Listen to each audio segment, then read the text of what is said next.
Welcome to a new Scuba Tips video with Scuba Sirens. I am Stephanie. And today we will talk about the RDP table. The Recreational Dive Planner, or RDP for short, is an essential tool for managing safe dive times and depths.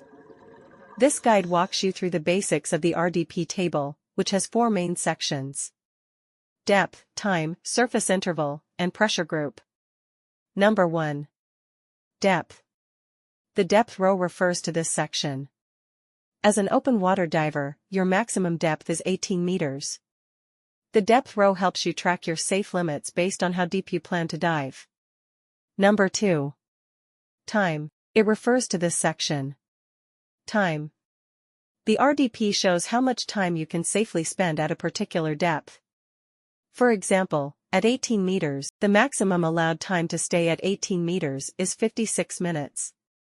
Exceeding your dive time limit, also known as your no decompression limit or NDL, can lead to an increased risk of decompression sickness.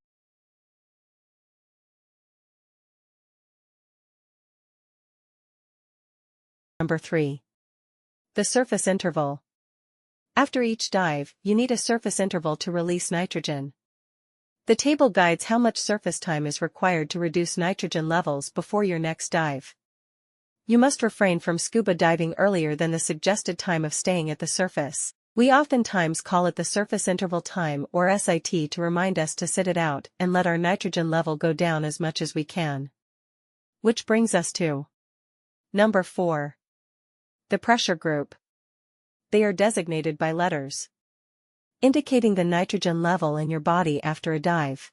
Today many scuba divers rely on computers. However, the RDP remains an essential tool in scuba diving, helping new divers understand the importance of pre-dive planning for nitrogen management. Together with the dive profile, we can plan the dive and dive the plan. Unlike computers, pre-planning our dives is more important than just diving and relying on either the dive guide or your computer. As open water divers, we signed on to a lifetime of adventure. This adventure entails limits.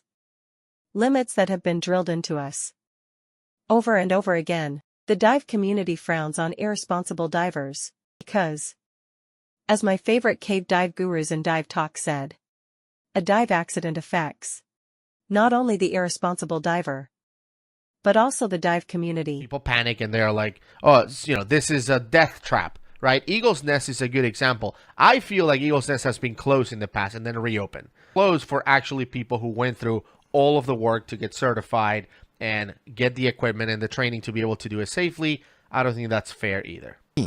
Right. Forget everything else. Why do we care? Because we don't want people to die. Right. We don't want people to get hurt, especially with something that we love so dearly. Why would we ever want anybody to get hurt in something that we love and treasure so dearly? Training, understanding your limits, training, doing proper gas planning. And by the way, how long did it just now take me to do that big task, the big dive planning? Oh, what a pain in the neck. 4 minutes? Yeah. How much of the video just now did I take making some quick adjustments? 5 minutes? 5 minutes to save your life. Is it worth it?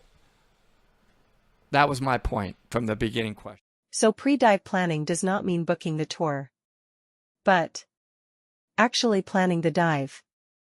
May it be a new dive site or a popular dive site. In fact, it is actually more meticulously pre-planned for explorative dives. More scuba diving abbreviations important for pre-dive planning or doing your dive profile. NDL stands for no decompression limit. This is the maximum allowable dive time to a specific depth. RN stands for residual nitrogen. This is the more than normal amount of nitrogen left in your tissues after a dive. PG or pressure group. A letter that represents that amount of residual nitrogen in your body after a dive. SI or surface interval. This is the amount of time that you spend on the surface between one dive and the next. RNT, which stands for residual nitrogen time. The amount of residual nitrogen you have remaining in your body prior to entering the water for a repetitive dive. It is expressed in minutes. ANDL or adjusted no decompression limit. The maximum amount of time you can spend at a specified depth on a repetitive dive. ABT or actual bottom time. The time you have spent on the dive, which we will be computing for your dive profile. TBT or total bottom time. The sum of the RNT and the ABT used after a repetitive dive to calculate the pressure group. RAT. It stands for residual nitrogen, actual bottom time, and total bottom time. It is an acronym used by PAD so we can easily remember the formula to get the total bottom time. You find the RAT when calculating your dive profile on repetitive dives. Total time is used to determine your pressure group on all dives. Now that you have all that cleared out, let me introduce you to the dive profile chart. As mentioned, the dive profile is the graphical representation of a dive, which should look like this. We will now do a sample dive profile.